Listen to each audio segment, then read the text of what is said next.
కరీంనగర్ లోక్సభ కేంద్రంగా ఎన్నికల శంఖారావం పూరించడానికి సర్వం సిద్ధంగా చేసుకున్నటువంటి సమయంలో భారతీయ జనతా పార్టీ కార్యకర్తలకి నేతలకి ఒక పిడుగులాంటి వార్త అందింది. ఎందుకంటే కేంద్ర హోంశాఖ మంత్రి అమిత్ షా టూర్ షెడ్యూల్ ఖరారైంది. ఈ నెల 28న కరీంనగర్లోని ఎస్ఆర్ఆర్ కళాశాల మైదానంలో 20,000 మంది కార్యకర్తలతో భారీ బహిరంగ సభ ఏర్పాటు చేయడానికి రంగం సిద్ధమైంది. అయితే సడన్ గా ఆయన టూర్ క్యాన్సిల్ అయింది, రద్దయింది. దీంతో ఎక్కడి కార్యక్రమాలు అక్కడే నిలిచిపోయాయి. ఎందుకంటే లోక్సభ ఎన్నికలు సమీపిస్తున్నటువంటి నేపథ్యంలో భారతీయ జనతా పార్టీ నేత కరీంనగర్ ఎంపీ బండి సంజయ్ కుమార్ నేతృత్వంలో ఈ కార్యక్రమంలో గత వారం రోజుల నుంచి కూడా జన సమీకరణకి కార్యకర్తలకి దిశానిర్దేశం చేయడానికి ఎలాంటి వ్యూహాలతో ప్రజల ముందుకు వెళ్లాలి, కేంద్ర రాష్ట్ర ప్రభుత్వాలకు సంబంధించినటువంటి అనుసరిస్తున్నటువంటి వ్యూహాల్లో భారతీయ జనతా పార్టీ పాత్ర ఎంత, ఏ విధంగా ఉంది, భారతీయ జనతా పార్టీ ప్రభుత్వం ఇచ్చినటువంటి ఫండ్స్ ఏంది అన్ని వివరించి చెప్పేటువంటి ప్రయత్నం చేస్తున్నటువంటి క్రమంలో ఇలాంటి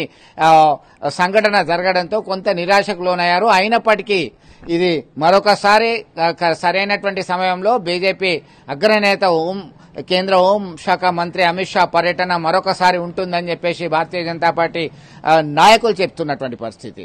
మరొక వైపు కరీంనగర్ లోక్సభ పరిధిలో ఫిబ్రవరి 5వ తేదీ నుంచి బండి సంజయ్ కుమార్ 7 అసెంబ్లీ నియోజకవర్గాలు ఉన్నాయి. అసెంబ్లీ నియోజకవర్గాల్లోని గ్రామంలో మరొక యాత్ర చేయడానికి రంగం సిద్ధం చేసినటువంటి పరిస్థితి ఉంది. ప్రజల వద్దకు వెళ్లడము, మరొకసారి తనకి అవకాశం ఇచ్చి గెలిపించాలని కోరడము, పక్కా ప్లాన్ తో కేంద్రం ఏం చేస్తుంది, మేము ఇచ్చినటువంటి హామీలేంటి, చేసిన పనులేంటి మొత్తం బుక్లెట్ ద్వారా వివరించేటువంటి ప్రయత్నాలు చేస్తున్నారు. ఈ క్రమంలో ఎన్నికల రణరంగంలో ఖచ్చితంగా గెలిచి తీరాలనేటువంటి పట్టుదలతో బీజేపీ శ్రేణులు కార్యకర్తలందరూ కూడా ప్లాన్ తో ముందుకెళ్తున్నటువంటి పరిస్థితి అయితే స్పష్టంగా చూడొచ్చు.